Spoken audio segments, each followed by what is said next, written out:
Nikupea akili nyingine. Acha nikuchanua wabunge. Unaona wewe mbunge? Unafaa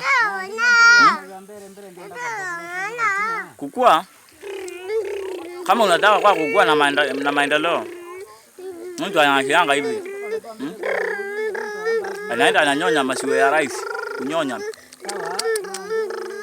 Akinyonya rais, huyo atakupea nini? Mesoni ya nini? Unamngoa nini? Pesa ya kaoa. Unaenda bunge, unanyonya bunge. Kunyonya bunge ni kupeleka mjandala. Unanyonya bunge. Kama bunge wanakupatia njugu.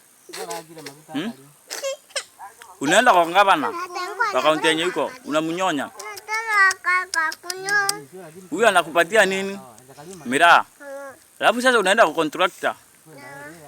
Unamnyonya. Huyo anakupatia nini? Nje ama purendeta. Sasa alafu unaenda kwa wananchi, unawanyonya kuwamaliza. JJ by the year 75. Hiyo ndio akili nimepewa mbunge siku ya leo.